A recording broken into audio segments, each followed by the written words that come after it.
Татарская народная сказка «Мудрый старик». Еще в давние времена жил один падишах. Был он жестокий, особенно не любил стариков и приказывал убивать всех, кому исполнилось 70 лет. Все равно от них нет никакой пользы, говорил при этом безжалостный падишах. В столице падишаха жил в это время один юноша. У него был 70-летний отец. Юноша очень любил отца и спасал его от казни. Он следил, чтобы старик никому на глаза не попадался. Каждый вечер юноша приходил к отцу и рассказывал обо всем, что видел и слышал за день. Вот однажды пришел юноша к отцу, и отец спросил его: «Что нового на свете, сынок?»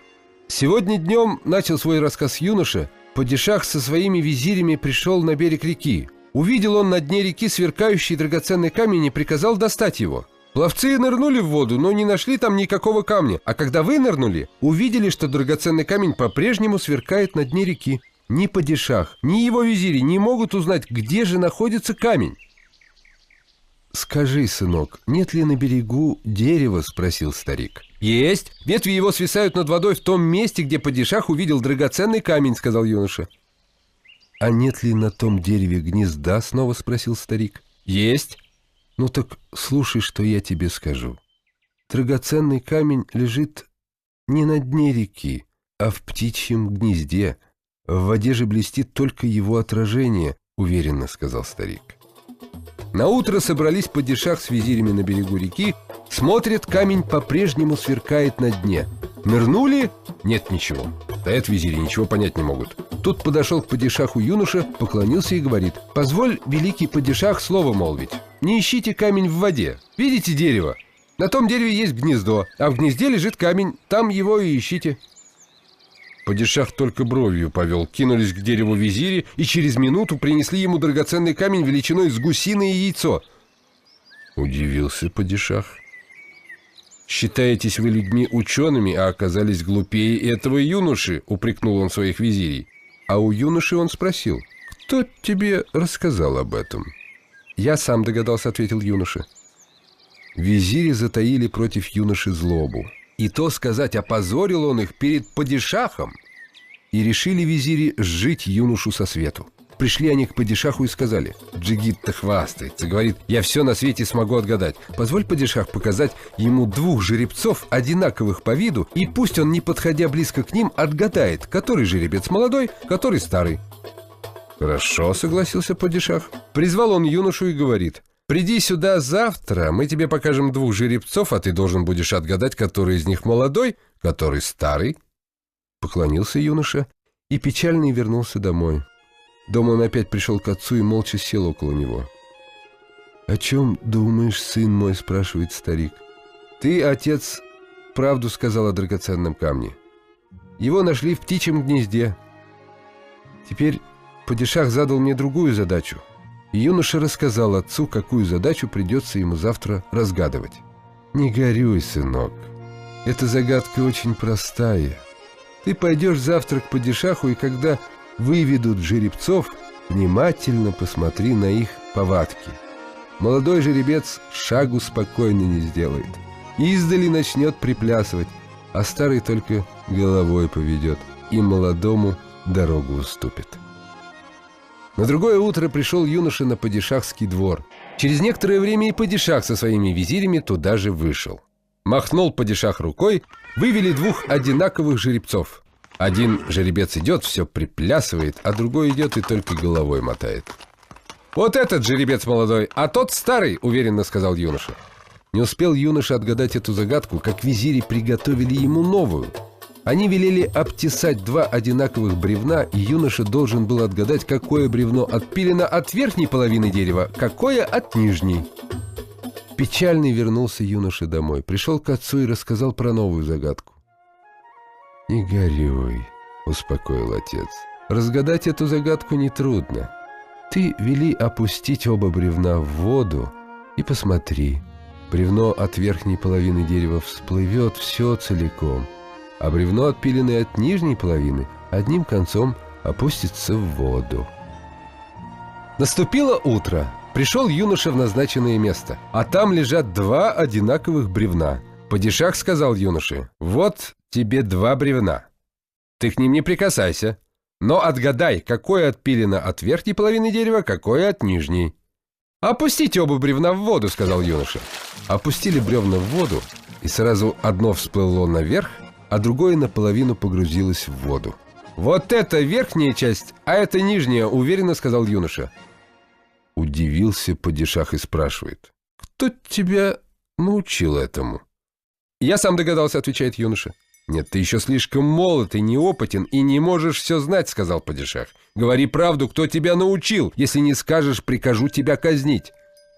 «Что будет, то и будет, скажу правду», — подумал юноша и признался. «Меня научил отец, которому исполнилось 70 лет. Я прячу его, чтобы уберечь от смерти». Падишах сказал: «Видно, и старики бывают полезны. Без них тоже не обойдешься», — сказал и отменил свой жестокий приказ.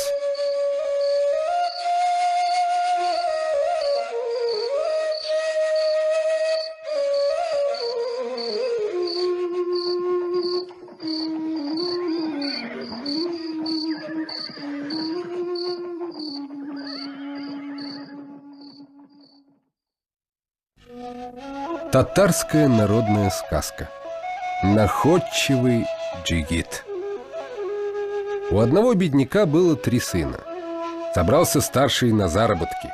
Стал отец провожать сына и сказал ему: «Если попадешь в дальний аул, не нанимайся к баю по имени Муса». Пошел Джигит и попал в тот самый аул, о котором говорил его отец. А в ауле как раз и повстречался с Мусой. «Бабай, не нужен ли тебе работник?» — спросил Джигит. «Нужен», — отвечает Муса. Вспомнил Джигит слова отца и говорит: «А скажи мне, как тебя зовут?» «Меня зовут Муса», — отвечает старик.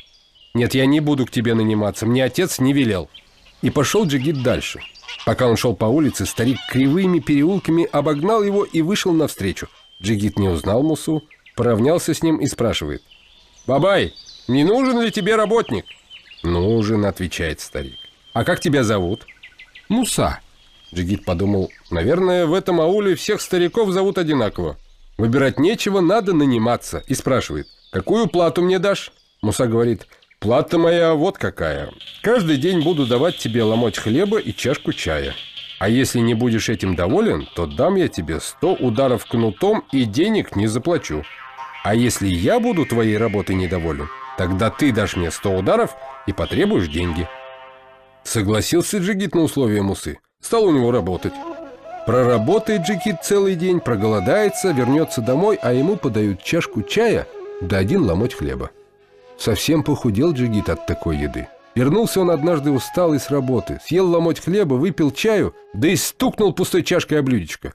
А Муса тут как тут и спрашивает: «Или ты едой недоволен?» «Да как же мне быть довольным, если с утра до вечера работаю, не поднимая головы, а еды вдоволь нет?» — рассердился Джигит.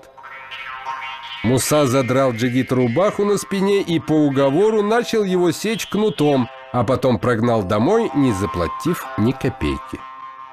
То же случилось и со вторым сыном бедняка. Последний собрался в путь младший сын. Он попал в тот же аул и встретил того же старика. «Бабай, не нужен ли тебе работник?» — спрашивает Джигит. «Нужен», — отвечает старик. «А как тебя зовут?» — спрашивает Джигит. «Муса», — отвечает старик. «Ты-то мне и нужен, бабай? Тебя-то я и разыскиваю», — говорит Джигит. Нанялся Джигит к Мусе и согласился выполнять все, как и старшие братья. Проходит день, 2, 3. Джигит, знай себе, работает, а домой придет, чашку чая выпьет, ломоть хлеба съест, да еще и улыбается. Муса Бай спрашивает у него: «Неужели ты доволен такой едой?» «Да, бабай», — отвечает Джигит, — «я доволен». «Ладно», — говорит Муса, — «ты хороший работник. Завтра вместе с соседскими работниками будешь пасти овец». Утром Джигит ушел вместе с товарищами пасти овец. Днем зарезал он самую жирную овцу Мусы, сварил большой котел мяса, наелся вдоволь, товарищей угостил. Вечером пригнал Джигит овец, сел ужинать, выпил чашку чая, съел ломоть хлеба. Хотел встать из-за стола, но Муса остановил его. «Может, ты едой недоволен?» Джигит ему отвечает: «Нет, бабай, всем я доволен. И сыт я по горло. Ведь днем мы с товарищами зарезали твою овцу. Наелись досыта. Вот, может, ты мной недоволен?» «Нет, нет», — ответил Муса-бай. А сам говорит жене: ему нельзя доверять овец, он перережет их. И послал Муса Джигита пасти коней. Утром пошел Джигит с товарищами коней пасти. Днем выбрал он самую жирную лошадь из всего табуна, зарезал ее, наварил полный котел мяса, сам наелся и товарищей угостил. А конскую шкуру они продали, и на эти деньги у проезжего купца купили чаю и сахару. Вечером вернулся Джигит домой, присел на краешек нар, глотнул чаю, кое-как прожевал кусочек хлеба и стал подниматься с места, но Муса остановил его и спрашивает: «Может, ты едой недоволен?» «Нет, бабай, я всем доволен», — отвечает Джигит. «Ведь днем мы твою лошадь зарезали, мясо вдоволь наелись. Вот, может, ты мною недоволен?» «Нет, нет», — отвечает Муса-бай сквозь зубы, а сам чуть не стонет от досады. «С завтрашнего дня ты будешь работать при доме». Через несколько дней пришли к Мусе-баю гости. Вышел Муса во двор и говорит Джигиту: «Зарежь-ка для гостей овцу». «Которую зарезать прикажешь?» — спрашивает его Джигит. Муса говорит: «Зайди в овчарню, хлопни в ладоши, которая овца на тебя глянется, ту и зарежь». Джигит пошел в овчарню, хлопнул в ладоши. Овцы с перепугу шарахнулись в другой угол и уставились все оттуда на него. Джигит прирезал их все одну за другой, а потом с одной снял шкуру и принес мясо в дом. Муса его и спрашивает: «Почему долго возился?» «Дела было много, бабай», — отвечает ему Джигит. «Овец в овчарне много, все они на меня оглянулись, мне и пришлось их всех прирезать, еле управился. Может, ты мной недоволен?» «Нет, нет», — отвечает Муса-бай, а сам чуть не плачет. Пошел Муса-бай к жене и говорит ей: «Этот Джигит нас в конец разорит. Знаешь ли ты, что он натворил?» «Всех наших овец прирезал. Нужно от него избавиться, пока еще не поздно. Пошлем-ка его к лесному озеру, будто за нашими конями, а там звери его и разорвут». «Так и сделай», — говорит жена. Послал Муса Джигита в лес. Джигит пришел в лес, отыскал озеро, видит, на берегу много лип растет. Он содрал с молодых лип кору и стал плести веревку из лыка. Откуда ни возьмись, прибегает Див. Спрашивает: «Что ты тут делаешь?» «Ничего», — спокойно отвечает Джигит. «Вот сплету веревку, да и подвешу на ней озеро к самому небу». Див молча нырнул в озеро, вытащил оттуда лошадь и говорит: «Сначала попытайся поднять лошадь, да пронести ее вокруг озера, тогда я, может, и поверю твоим словам». «Покажи, как это делается», — говорит Джигит. Див взвалил лошадь себе на плечи, обнес ее вокруг озера, запыхался и остановился перед Джигитом. «Теперь твоя очередь». Джигит связал из веревки уздечку, накинул ее лошади на голову, потом вскочил ей на спину, обскакал вокруг озера и говорит: «Видишь, как я могу лошадь носить?» Удивился Див, снова нырнул в озеро и говорит старшему: «Абы, не страшно, сидит на берегу Джигит, грозится наше озеро к небу подвесить». Вынырнул старший Див из озера, спрашивает Джигита: «Что ты тут делаешь?» «Увидишь, когда я озеро к небу подвешу», — отвечает Джигит. Спустился старший Див на дно озера, вытащил оттуда 20-пудовую чугунную дубину и говорит Джигиту: «А ну, попробуй подбрось эту дубину к небу и поймай ее на лету одной рукой и осторожно положи на землю. Тогда я поверю, что ты и в самом деле силен». «Сначала сам попробуй», — отвечает Джигит. Див, ни слова не говоря, подбросил чугунную дубину под облака, а когда стала она падать, подхватил ее и положил на землю. Подошел Джигит к дубине, схватился за нее обеими руками, поднял голову и уставился на тучу, которая проплывала над лесом. «Чего ты смотришь?» — спрашивает Див. «А я прицеливаюсь. Ведь я подброшу дубину так, что она угодит за тучу и уж обратно на землю не упадет», — отвечает Джигит. Перепугался тогда Див, что останется без дубины, и стал просить: «Не надо, не надо, не кидай». А Джигит упрямится: «Раз сказал, значит подброшу, не мое дело с тобой споры заводить». «Если послушаешь меня, я выполню любое твое приказание», — просит Див. Подумал Джигит и отвечает: «Я оставлю дубину, если ты посадишь меня к себе на спину и вместе с твоим братом отвезешь к моему хозяину Мусе». Согласился Див. Вызвал брата из озера, посадил Джигита себе на спину и повез. На опушке леса увидел Джигит поваленный дуб. «Остановись!» — крикнул он Диву. «Вон лежит веретено моей матери. Она его потеряла, когда ходила в лес за ягодами. Захвати-ка его с собой». Поднял Див поваленный дуб, а сам думает со страхом: если у его матери такое большое веретено, так какова же у него мать? На берегу реки Джигит увидел мельничный жернов. «А вот и головка от веретена моей матери!» — воскликнул он. Жернов понес младший Див. Так они дошли до аула. А в это время Муса спокойно сидел на лавочке у ворот и грелся на солнышке. Вдруг он увидел двух дивов. Муса весь затрясся от страха, а Джигит, как ни в чем не бывало, ввел дивов во двор, показал, куда положить дуб и жернов, и сказал Мусе: «Бабай, я привел двух коней. В конюшню, что ли, их отвезти?» «Отпусти ты их скорее на волю, не показывай мне их», — прошептал перепуганный Мусабай. После этого случая Муса накормил Джигита в волю, ни о чем не расспрашивал, а вечером сказал: «Сегодня ты ложись спать в клете». Джигит лег в клете, а Муса с женой вскипятили полный котел воды и вылили на него через потолок, хотели работника кипятком обварить. Но Джигит не спал. Как только вода стала просачиваться через потолок, он вскочил и отошел в угол. А Муса, очень довольный своей выдумкой, говорит жене: «На этот раз нашему работнику спастись не удалось. Завтра мы его похороним». Утром Муса подошел к двери клети, ухмыляется и спрашивает: «Ну как, работничек, хорошо ли выспался, не беспокоил ли тебя кто ночью?» И вдруг слышит ответ: «Выспался я, бабай, очень хорошо. Ночью меня теплым дождем окропило. Очень я доволен остался». Вернулся Муса и говорит жене: «Работник-то жив! Кипяток ему теплым дождичком показался. Видно, его никакая смерть не берет. Скорее он сам нас погубит». Погоревали они, подумали и решили бежать из собственного дома. Жена Бая принялась за стряпню, напекла лепешек на дорогу. Муса сложил их все в мешок и привязал его к задку телеги. А Джигит приметил все это, выбрал время, вытащил из мешка все лепешки, залез в пустой мешок сам и притаился там.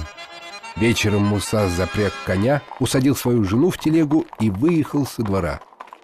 Ехали они, спешили, коня подгоняли, пока не добрались до берега реки. Муса и говорит: «Наконец-то мы избавились от работника, здесь уж он нас не найдет». Распряг Муса коня, и улеглись они на берегу с женой спать. А Джигит вылез из мешка, поймал коня и стал его запрягать в телегу. Проснулся Муса, поднял голову, видит, работник коня запрягает. «Бабай, ты не рассердишься, если я уведу твоего коня?» — спрашивает Джигит. «Ты у меня всю скотину извел, и теперь и коня уводишь? Как же мне не сердиться!» — закричал Муса и вскочил на ноги. «Так ты недоволен?» — сказал работник. «Ну так получай по уговору». «Помни уговор», — сказал тут Джигит. Связал он Мусе руки и ноги, задрал на спине рубаху и стал его бить кнутом и приговаривать: «Это за моего старшего брата, это за моего среднего брата, а это за меня самого».